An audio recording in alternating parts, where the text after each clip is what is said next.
दोस्तों, जीवन में असंभव कुछ भी नहीं है और जब जागो तभी सवेरा होता है।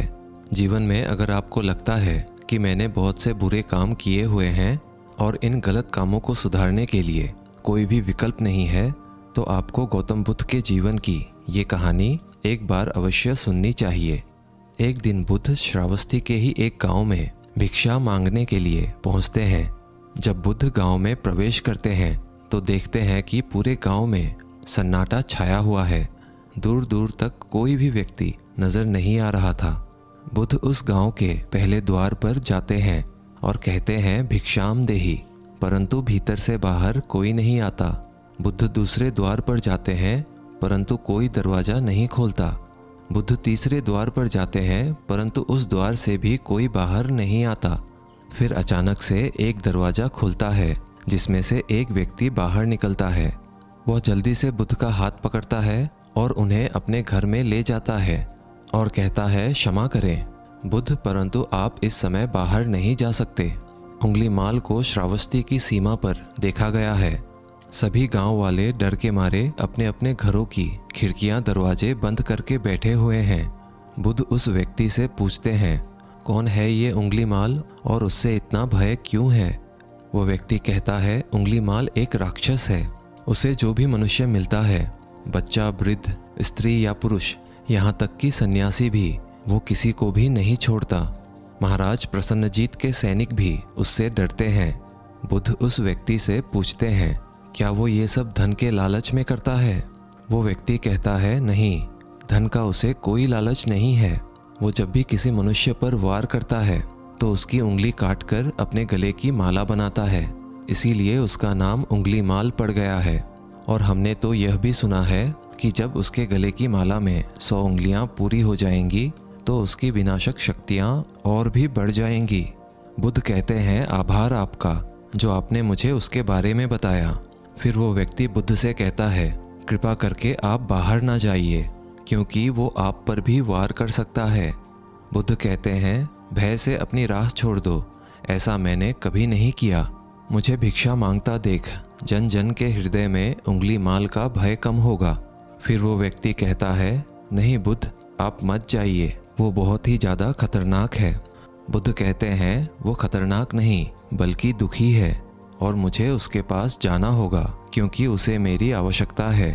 इतना कहकर बुद्ध उस व्यक्ति के पास से चले जाते हैं। कुछ दूर चलने के बाद बुद्ध वन में प्रवेश करते हैं। वन में चारों ओर एक सन्नाटा छाया होता है। दूर दूर तक ना तो कोई मनुष्य और ना ही कोई पशु पक्षी दिख रहा होता है, परंतु बुद्ध अपने मार्ग में आगे बढ़ते रहते हैं। अचानक बुद्ध के सामने उंगलीमाल आकर खड़ा हो जाता है। उसका रूप इतना डरावना होता है कि कोई भी व्यक्ति उसे देखकर ही भयभीत हो जाए। उसके गले में उंगलियों की माला होती है। चेहरा और हाथ रक्त से सने होते हैं और शरीर बलशाली होता है।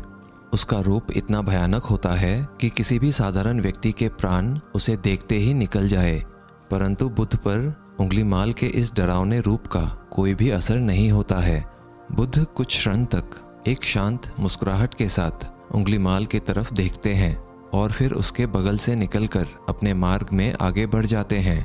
बुद्ध को ऐसा करते देख उंगलीमाल को ये समझ नहीं आता है कि उसके साथ ये क्या हो रहा है।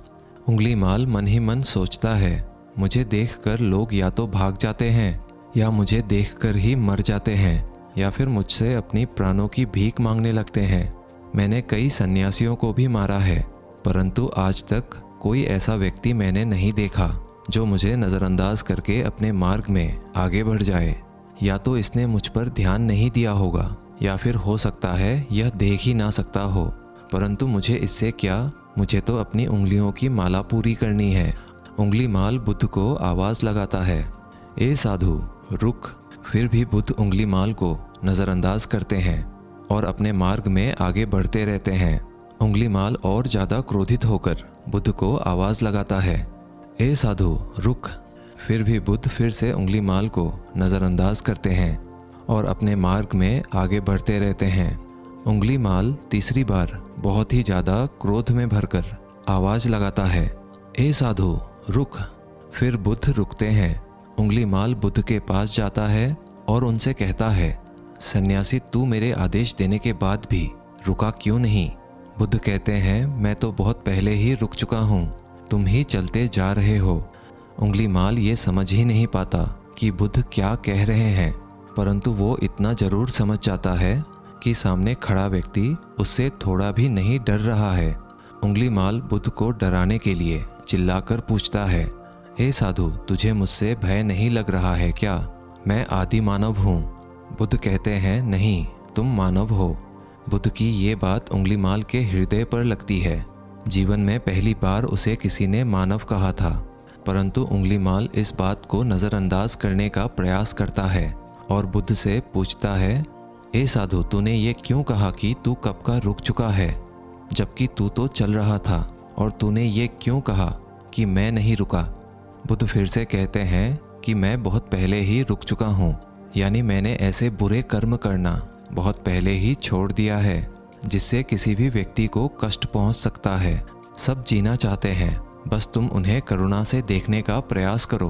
बुद्ध के ये शब्द उंगलीमाल के हृदय पर दोबारा से चोट करते हैं, परंतु वह दोबारा बुद्ध की बातों को नज़रअंदाज करने का प्रयास करता है और इस बार वह क्रोध में भरकर बुद्ध की गर्दन पर अपनी तलवार रख देता है, जिससे वो लोगों की हत्या किया करता था, और बुद्ध से चिल्लाकर कहता है, नहीं, मानव में ना तो प्रेम है और ना ही करुणा, सिर्फ छल और कपट है। इसीलिए मैं सबकी हत्या करूंगा और किसी को भी जीवित नहीं छोड़ूंगा।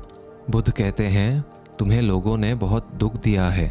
उंगलीमाल, क्रूरता मनुष्य अज्ञान के कारण ही करता है। ईर्ष्या, द्वेष, मोह माया ये सभी अज्ञान की ही संतानें हैं, परंतु वो व्यक्ति ही है जिसमें दया, करुणा, सद्भाव और समझ का उदय भी होता है। उंगलीमाल, अगर इस जीवन में क्रूर और निष्ठुर लोग हैं तो दयावान भी हैं। बस तुम्हें अपनी आँखों से इस अंधेपन की पट्टी को हटाना होगा जो केवल तुम्हें बुराई ही दिखा रही है। तीसरी बार बुद्ध के शब्द सुन उंगलीमाल का खुद पर से संयम हट जाता है। उसे समझ नहीं आ रहा होता है कि पहली बार उसका आपा इतना कमज़ोर क्यों महसूस हो रहा है। वह कोशिश तो करता है क्रोध करने की, परंतु कर नहीं पाता।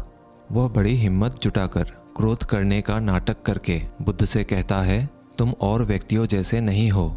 बुद्ध कहते हैं, मैं हर व्यक्ति जैसा ही हूँ, बस जागृत हूँ और यह सिद्ध कर रहा हूँ कि हर व्यक्ति में जागने की क्षमता है। मेरा मार्ग क्रूरता को दया में परिवर्तित करता है। उंगलीमाल, तुम अनजाने में घृणा के पथ पर हो, बस इस क्षण रुक जाओ। तुम्हारे भीतर भी ये क्षमता है कि तुम दया और करुणा के पथ पर चल सको। इतना सुनते ही उंगलीमाल के हाथ से तलवार नीचे गिर जाती है और उसकी आंखों से आंसू बहने लगते हैं। भला कोई कब तक बुद्ध को अनदेखा करेगा? उंगलीमाल रोते हुए बुद्ध से पूछता है, क्या आप वही हैं जिन्हें लोग बुद्ध कहते हैं, जो लोगों को मुक्ति के मार्ग पर चलना सिखाते हैं? फिर बुद्ध कहते हैं, हाँ, मैं वही हूँ और तुम्हें भी मुक्ति के मार्ग पर ले जाना चाहता हूँ। फिर उंगलीमाल कहता है, परंतु अब मैं बहुत दूर निकल चुका हूँ। मैंने बहुत सारे हत्याएं की हैं और बहुत पाप किए हैं। मैं अब चाहकर भी वापस नहीं लौट सकता और मेरा लौटना असंभव है। बुद्ध कहते हैं, असंभव कुछ भी नहीं, जब जागो तभी सवेरा। उंगलीमाल कहता है, मैं अब पुनः जीवन की ओर नहीं लौट सकता, बहुत देर हो चुकी है। बुद्ध कहते हैं, उंगलीमाल, तुम में इतनी चेतना है कि तुम जानते हो कि जो तुमने अब तक किया वो बुरा था। इसका अर्थ यह है कि तुम जानते हो कि क्या अच्छा है और क्या बुरा है। उंगलीमाल, जिस दिन से तुमने अच्छा कार्य करना शुरू कर दिया, उस दिन से तुम्हारा एक नया जीवन शुरू हो जाएगा। फिर उंगलीमाल कहता है, मैं जितने भी अच्छे कार्य क्यों न कर लूं, परंतु लोग मुझे उसी दृष्टि से देखेंगे और मुझे चैन से जीने नहीं देंगे। बुद्ध कहते हैं, उंगलीमाल, अगर तुमने हिंसा का मार्ग छोड़ा तो मैं तुम्हें मार्ग दिखाऊंगा और मैं तुम्हारा संरक्षण करूंगा और तुम्हें लोगों की घृणा से बचाऊंगा। बस पहला कदम तुम्हें ही उठाना होगा। उंगलीमाल पूछता है, क्या ये सही में हो सकता है? बुद्ध कहते हैं, अवश्य हो सकता है। उंगलीमाल, तुम में असामान्य बुद्धि है, तुम परम सत्य के पथ पर बहुत आगे जाओगे। उंगलीमाल रोते हुए बुद्ध के चरणों में गिर पड़ता है और बुद्ध से कहता है, मैं आपको वचन देता हूँ, मैं सारे अपने बुरे कर्मों को छोड़ दूंगा और आपके पीछे करुणा के पथ पर चलना सीखूंगा। कृपा करके आप मुझे अपना शिष्य बना लीजिए। बुद्ध कहते हैं, मैं किसी को अपना शिष्य नहीं बनाता, व्यक्ति स्वयं मेरे संग से जुड़ते हैं। उंगलीमाल उसी समय बुद्ध का भिक्षु बन जाता है। बुद्ध का भिक्षुक बनने के बाद उसका नाम अहिंसक पड़ जाता है। बुद्ध ने जैसा उसका नाम रखा था, जीवन में ठीक वैसा ही वो बन चुका था। जब अहिंसक प्रथम बार अन्य भिक्षुओं के साथ एक गांव में भिक्षा मांगने के लिए जाता है, तो गांव के कुछ लोग उससे बदला लेने के लिए उसे लाठी डंडों से पीटने लगते हैं। जब ये बात बुद्ध को पता चलती है तो वे तुरंत उसे बचाने के लिए उसके पास पहुंचते हैं और अपने शरीर को उन लाठी डंडों के बीच में ले आते हैं जो अहिंसक को पड़ रहे थे। बुद्ध को देखकर वे गांव वाले डंडे और पत्थर मारना बंद कर देते हैं। सभी लोग बुद्ध से कहते हैं, बुद्ध क्यों आप इस हत्यारे उंगलीमाल की रक्षा कर रहे हैं? न जाने कितने लोगों की जानें ली हुई हैं इसने। बुद्ध कहते हैं, अब ये उंगलीमाल नहीं है, बल्कि इसका नाम अब अहिंसक है। अब यह आपकी ही तरह एक मानव है। गांव वाले कहते हैं, ऐसा आदमी कभी बदल नहीं सकता। बुद्ध कहते हैं, यह बदल चुका है, बस आप सभी लोग इसे पुरानी दृष्टि से देख रहे हैं। बुद्ध कहते हैं, यदि यह उंगलीमाल होता तो क्या आप सभी में से किसी में भी इतना साहस या बल होता कि कोई इसे एक उंगली भी लगा सके? ये आपका हर वार खाता रहा, और क्या इसने आप पर कभी पलटकर वार किया? नहीं ना। क्या ये परिवर्तन आपको नहीं दिखा? आज इसने अपना लहू बहाकर अपने सारे बुरे कर्मों को धो डाला है। आप लोगों से इतनी मार खाने के बाद भी इसकी आंखों में आप सभी के लिए क्रोध नहीं है। क्या यह बदलाव आपको नहीं दिख रहा है? यह तो बदल गया, परंतु आप कब बदलोगे? इतने में ही उन गांव वालों में से एक स्त्री कहती है, यह परिवर्तन मैंने स्वयं देखा है। वो स्त्री गांव वालों से कहती है, आप में से ऐसा कौन है जो दूसरों के दुखों में दुखी हो, दूसरों की पीड़ा सहन ना हो तो उसे हर प्रकार की सहायता प्रदान करे? और ऐसा अहिंसक ने किया है। 2 दिन पहले एक व्यापारी अपने पत्नी को लेकर जा रहा था और उसकी पत्नी प्रसव पीड़ा से व्याकुल थी। तब मैं पास से ही गुजर रही थी, इसीलिए मैं भी दौड़ी दौड़ी गई। उस स्त्री की पीड़ा बढ़ती ही जा रही थी। घना जंगल होने के कारण उसे कहीं ले जाया भी नहीं जा सकता था। तभी ये भिक्षु वहां आ पहुंचा और मुझसे पूछा कि क्या हुआ बहन? मैंने इसे बताया कि यह स्त्री प्रसव पीड़ा में है और इस घने वन में हम कुछ कर भी नहीं पा रहे हैं। कब तक यह कष्ट भोगेगी? कहीं इसके और इसके बच्चे के प्राण न चले जाएं। फिर इस भिक्षु ने मुझसे कहा कि ऐसा नहीं होगा, मैं अभी अपने गुरु के पास जाऊंगा, वे अवश्य ही मुझे कोई मार्ग दिखाएंगे। इतना कहकर ये भिक्षु वहां से दौड़कर चला गया। बुद्ध कहते हैं कि फिर अहिंसक मेरे पास आया और मेरे पैरों में गिरकर मुझसे कहने लगा, बुद्ध, एक स्त्री गहन प्रसव पीड़ा में है और उसकी पीड़ा बढ़ते ही जा रही है। कहीं माँ और बच्चे को कुछ हो ना जाए। ये सब सुनकर बुद्ध ने कहा कि दौड़कर जाओ और उससे कहो, बहन, जिस दिन से मेरा जन्म हुआ है मैंने जानबूझकर किसी भी प्राणी को कष्ट नहीं पहुंचाया है। मेरे सत्कर्म तुम्हारा सुरक्षा कवच बने और आपके शिशु की रक्षा करे। अहिंसक ने मुझसे कहा, परंतु ये तो असत्य होगा बुद्ध। सत्य तो यह है कि मैंने आज तक बहुत से लोगों को कष्ट पहुंचाया है। यदि मैंने ऐसा कहा तो वे माता और शिशु उसी क्षण प्राण त्याग देंगे। फिर बुद्ध ने कहा, तो तुरंत जाओ और उस स्त्री से कहो कि बहन, जिस दिन से मेरा एक नया जन्म हुआ है मैंने सभी बुरे कर्मों को छोड़ दिया है और उस दिन से मैंने किसी भी प्राणी को कष्ट नहीं पहुंचाया है और मेरे सत्कर्म आपका सुरक्षा कवच बने और आपके शिशु की रक्षा करे। फिर अहिंसक ने बुद्ध से पूछा कि क्या मेरे सत्कर्म उन्हें बचा लेंगे? बुद्ध ने कहा कि अवश्य, ये तुम्हारी अपनी कमाई है, या तो तुम इसे अपने लिए बचा कर रखो या फिर किसी पराये पर खर्च कर दो। अपने कमाए सत्कर्म किसी पराये पर खर्च करने से पहले अहिंसक ने एक क्षण भी नहीं सोचा और वह उसी समय उस स्त्री और उसके शिशु की जान बचाने के लिए वहां चला आया। वह स्त्री कहती है कि हाँ, ये भिक्षु वहां दौड़कर वापस आया और अभी भी वो स्त्री गहन पीड़ा से जूझ रही थी। इसने अपने दोनों हाथ जोड़े और आंखें बंद करके कहने लगा, बहन, जिस क्षण से मैं भिक्षु बना हूँ उस समय से मैंने कोई बुरे कर्म नहीं किए हैं।